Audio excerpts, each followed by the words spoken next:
Welcome to Whisper Secrets, where the most intimate mysteries come to life. Don't forget to subscribe, like, and hit the bell so you never miss a secret. Now, let's pull back the veil. It was a typical Thursday night when I stumbled across it. A small, leather-bound journal, tucked away in the back of the drawer in our bedroom. At first, I thought it was just some old notes, or a forgotten diary from when she was a teenager. But as I pulled it out, something about it felt different. I had never been the kind of guy to invade her privacy. I trusted her. No, I had trusted her completely. Our marriage had been perfect, or so I thought. We'd been together for 6 years, and I had always believed that nothing could shake the bond we shared. But lately, there had been little signs of distance. She had been acting strange, distant, secretive, always on her phone, texting late into the night. It was when I picked up the diary that everything changed. At first, I debated whether to open it. I knew it was wrong to invade her private thoughts, but the nagging feeling inside me grew stronger. I had to know what was really going on.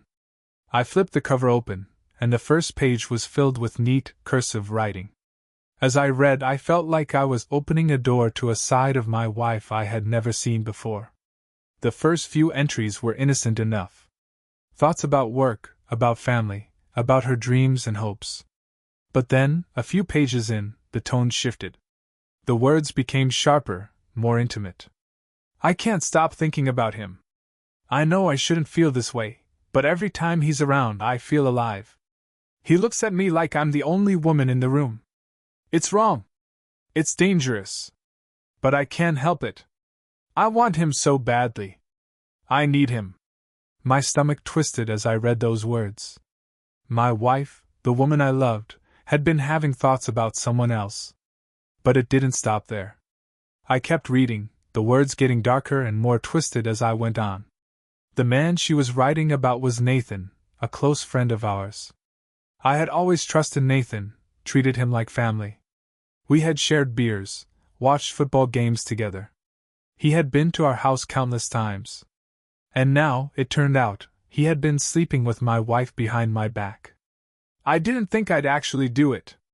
I thought I could resist him. But when he kissed me, all my resolve disappeared.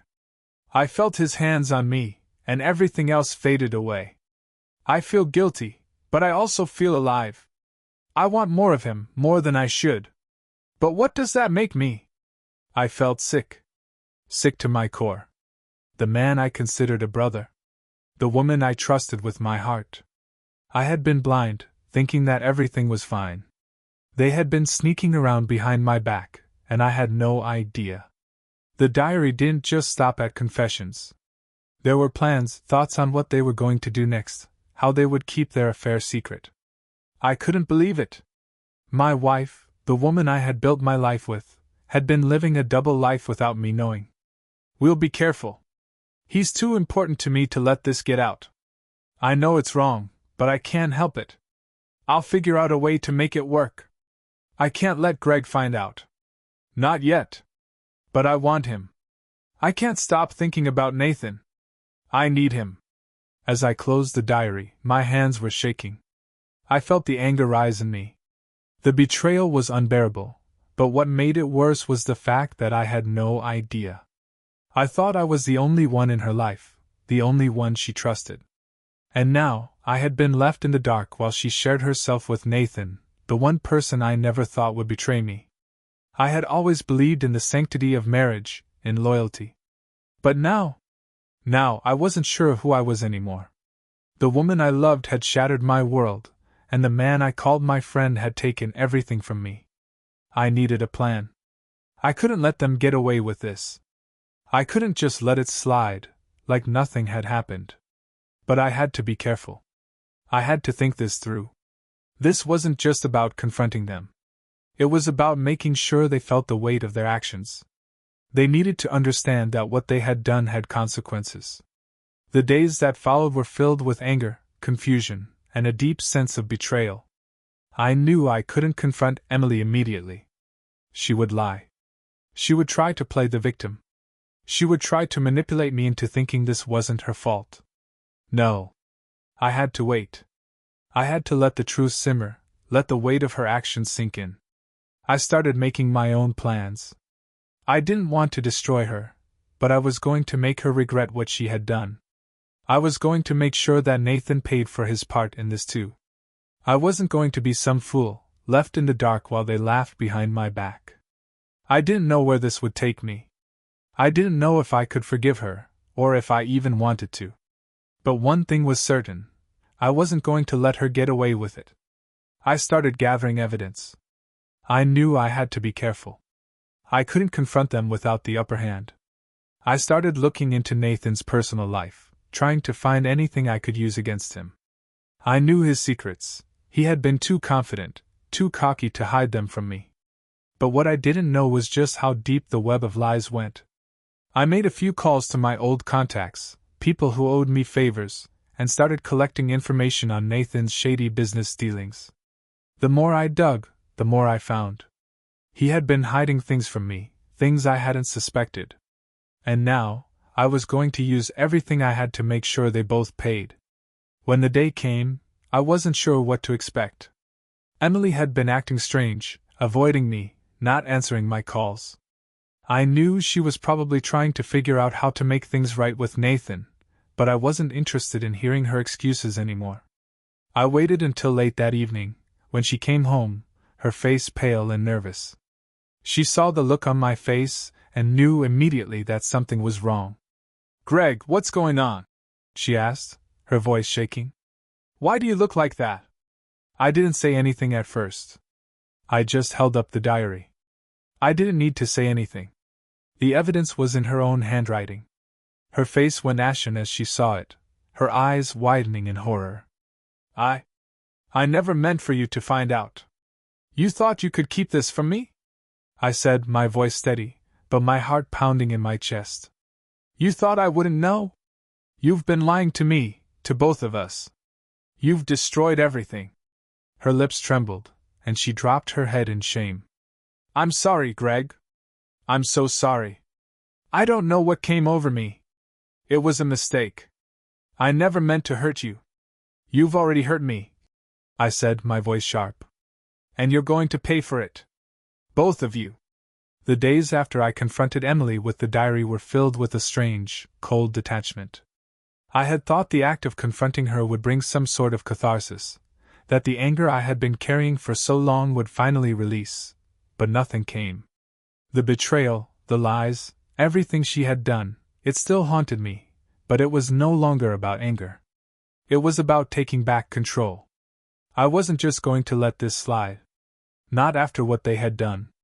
They thought they could destroy me, tear apart my life with a single decision. Well, I would show them just how wrong they were. I spent the next few days carefully planning my next move. It wasn't just about exposing their affair. It was about making them feel the consequences of their actions. I wasn't just going to confront them. I was going to make sure they paid, but in the way that would hurt them the most. I began with Emily. She was still trying to reach out to me, texting, calling, leaving messages filled with guilt and regret. She didn't get it.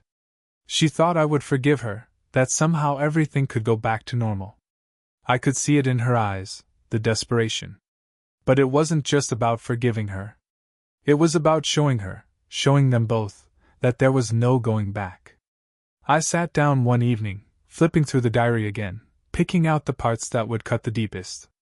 There was so much I could use, so many lies she had told me. So many things she had tried to keep hidden. And now? I was going to use it all against her. I reached out to a few people I knew, old colleagues of hers, people who had worked with her at her previous jobs. It didn't take much to plant a seed of doubt in their minds.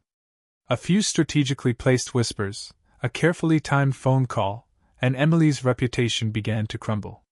Her colleagues started distancing themselves. Her friends started questioning her. But that wasn't enough. I wasn't just going to let them walk away from this.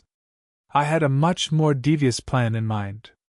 I knew that Emily had a lot of things in her past, things she had kept hidden from me. Not just the affair, but her financial missteps, the shady deals, the lies she had told to get ahead. I had to make sure that her world would come crashing down, that she would feel the full weight of everything she had done. So, I started digging.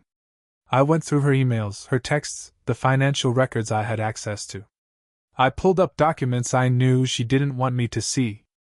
I found evidence of everything: embezzlement, fraudulent claims, lies about our business and personal life.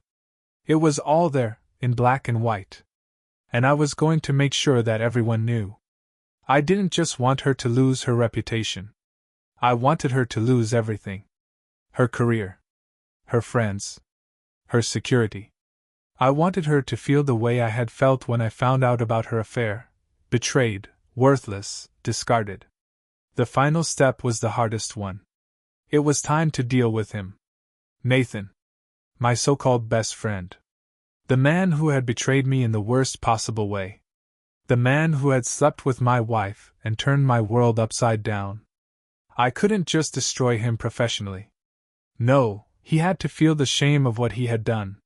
He had to understand that there were no easy ways out of this. And it wouldn't be enough to just expose him. I had to ruin him completely. I started with his police records. I had always known he was a little too comfortable bending the rules, using his badge for personal gain. So I started digging. It didn't take long to find the dirt.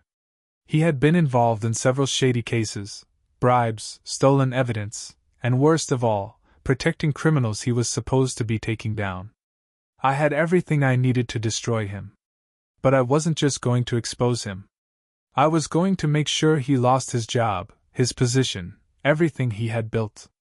I went to the right people: his superiors, his colleagues, anyone who could make his life a living hell. I didn't leave a single stone unturned. Every detail, every corrupt act he had been a part of, was now part of a much bigger plan. The day I delivered the final blow, I was calm. I felt like I had been holding my breath for days, waiting for this moment. But when it came, it wasn't as satisfying as I had imagined. There was no rush of victory, no sense of accomplishment. I stood outside Nathan's house, waiting for him to come home. When he arrived, I approached him, my voice cold and steady. "Nathan," I said, his name dripping from my tongue like poison. "You've done a lot of things in your life, but none of them are going to save you now." He didn't respond right away. He looked at me like he didn't quite understand what I meant, but the fear in his eyes told me he knew exactly what was happening. "I've been patient," I continued, my voice never wavering. "But you're not getting away with this. Not anymore." I pulled out a file from my bag, handing it to him. His face paled as he flipped through the documents, the evidence of his corruption, his criminal activities. The very thing that would bring him down. "You think you can hide behind that badge forever?" I asked. "You think you can get away with everything? I'm going to make sure the world knows who you really are." His jaw clenched as he stared at me. "You don't have the guts to do this," he said, his voice shaking with a mix of anger and fear. I didn't say anything. I didn't need to. I had already won. The next few weeks were a blur. Nathan was arrested, his career destroyed.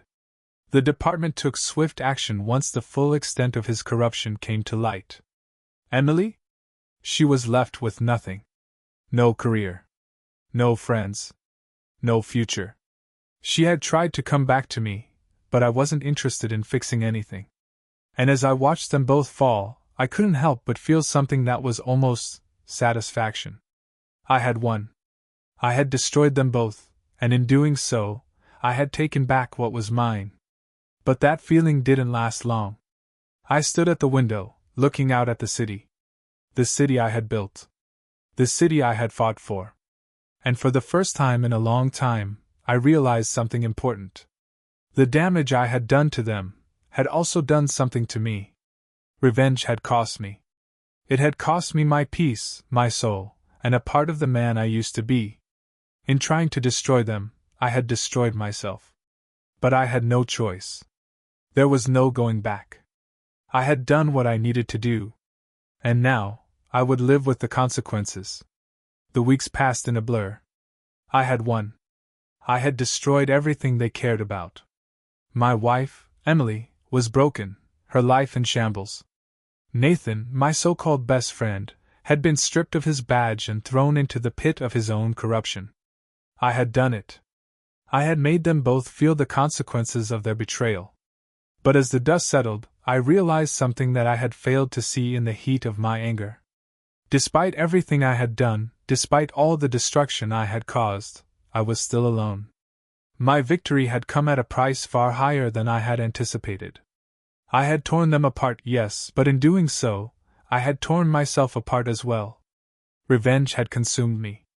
It had driven me to become a person I barely recognized. I was no longer the man who believed in forgiveness, in redemption. I was a man lost in the darkness of his own actions, and there was no going back. One night, as I sat alone in the silence of my apartment, my mind wandered back to the first time I had seen Emily, before all of this. I remembered the way she looked at me, the way she smiled. The woman I had loved, the woman I had trusted. The woman I had lost. I thought about the diary. The words she had written, the secrets she had kept hidden from me. They had torn me apart when I first read them. But now, in the quiet of my thoughts, I understood something. I had never really known her. Not the way I thought I did. And that was the hardest truth to accept. The phone rang, dragging me back to the present. I wasn't expecting anyone, but when I saw the name on the screen, my heart sank. It was Emily. I didn't answer right away. I wasn't sure if I wanted to hear what she had to say. After everything, after the lies, the deceit, the betrayal, what could she possibly want from me now? But I answered anyway, my finger trembling slightly as I pressed the button. Greg. Her voice came through, soft and tentative. Please. I need to talk to you. I didn't say anything at first. My mind raced, but I couldn't form a response. She had already taken everything from me. She had already chosen him over me. Why should I give her the satisfaction of hearing my voice? But I spoke anyway, my voice steady but cold. What do you want, Emily? I know I don't deserve your forgiveness, she said, her voice breaking. But I need you to know that I'm sorry. I never meant for it to go this far. I didn't know what I was doing, and now everything is ruined. I have nothing left, Greg. I'm sorry for everything. Her words were just that, words. Empty apologies. I had heard them all before. Apologies won't fix this, I said, my voice ice cold. You've already destroyed everything. Your career. Your friends. Your reputation. And now you want to beg for my forgiveness? You don't get to do that, Emily. There was silence on the other end. I could hear her breathing, the sound of her trying to find the right words, but I didn't want to hear them. I didn't want to feel sorry for her anymore. I never wanted to hurt you, she whispered. I never wanted to destroy you. But I did. And now I'm paying for it. I let out a humorless laugh. You're right. You're paying for it. But so am I. We're both paying for your mistakes. The difference is, I'm not the one who's going to walk away from this unscathed. You are. You always were. Her voice cracked. I didn't think it would end this way. I thought I could make things right. I thought I could fix it. But I lost you, Greg. And I lost everything else. I don't know how to fix it. The words stung, but not the way they used to. You don't get to fix it, I said, my voice hard. You had your chance. You blew it. I hung up the phone without another word. The next few days passed in a haze. I didn't want to think about Emily anymore. I didn't want to keep replaying the moments, the decisions, the lies. But no matter how much I tried to move on, the past had a way of creeping back into my mind. It was like I was stuck in this cycle of rage and bitterness, unable to break free. And then, one evening, I received a call from a number I didn't recognize. My heart skipped a beat when I saw it. It was a police officer. Mr. Miller, the officer said when I picked up. We have a situation involving your ex-wife and Mr. Harper. We need to speak with you. I felt the blood drain from my face.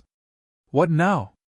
After everything I had done, after everything that had happened, what more could they possibly take from me? Is everything okay? I asked, my voice shaking with uncertainty.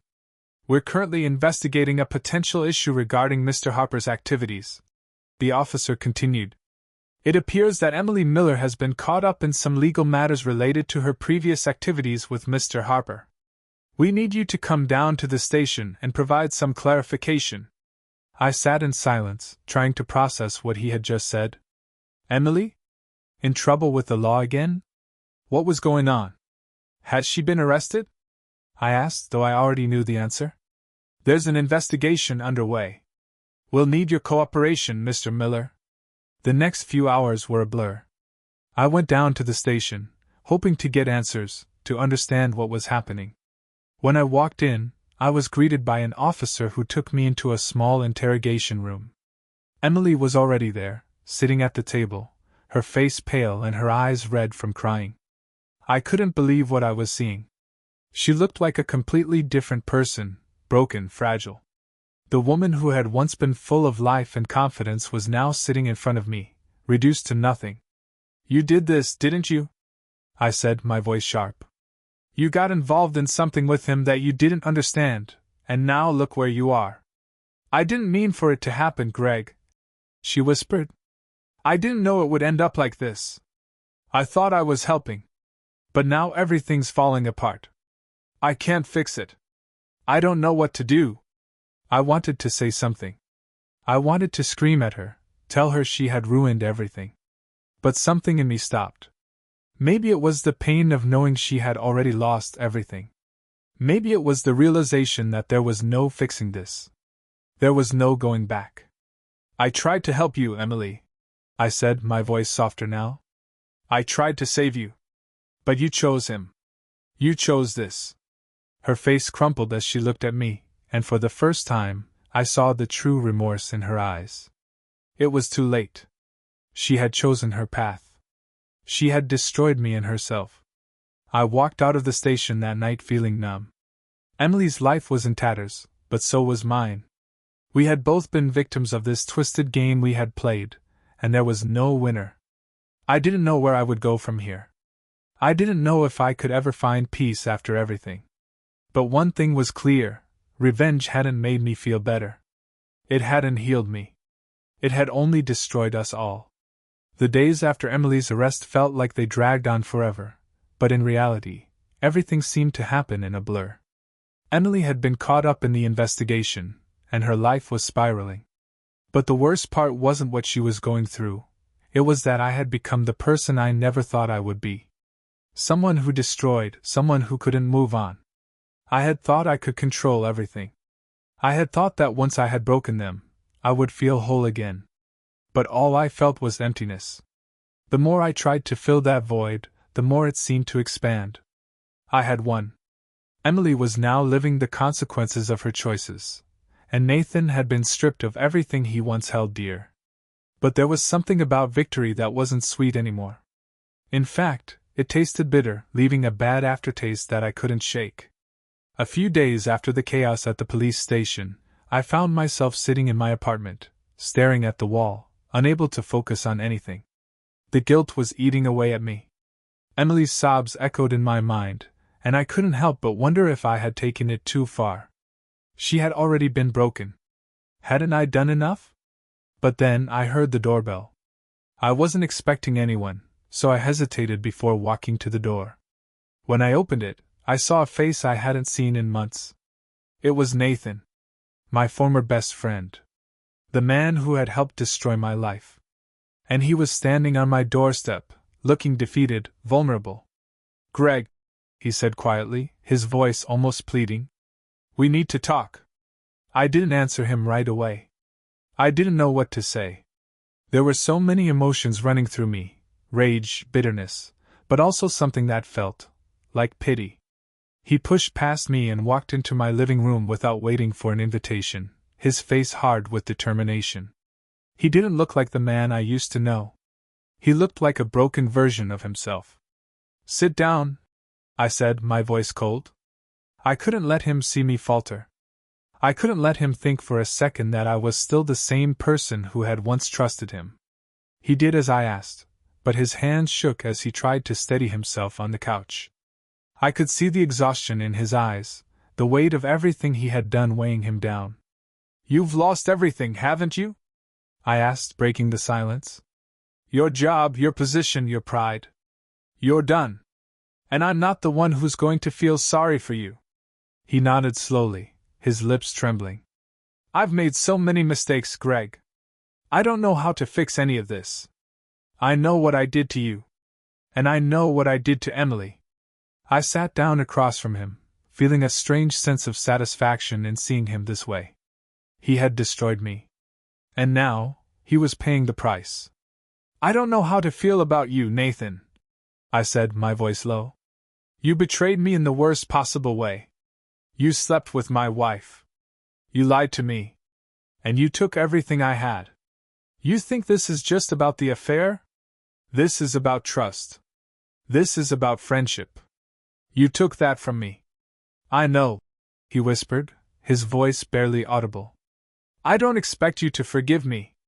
I know I can't fix what I've done. But you're still trying to fix it, aren't you?" I said, cutting him off. "You're still trying to crawl your way out of this mess. But you can't. You lost everything, Nathan. You made your bed, now lie in it." He sat there, defeated, unable to respond. I could see the guilt eating away at him, and for a moment, I almost felt sorry for him. But then I remembered everything. The hurt. The pain. The betrayal. And I realized, with a sickening clarity, that nothing would ever make it right. The days that followed were a blur of legal battles, accusations, and the mounting pressure of everything I had done. I had exposed their lies, their affair, their manipulation. But even with all of that, there was a part of me that was still unsure. Did I do the right thing? Did I destroy them too much? And then, the final blow came. I got a call from my lawyer. Emily had filed a motion for half of everything I had, and more. It wasn't just about the business or the house. She wanted revenge, too.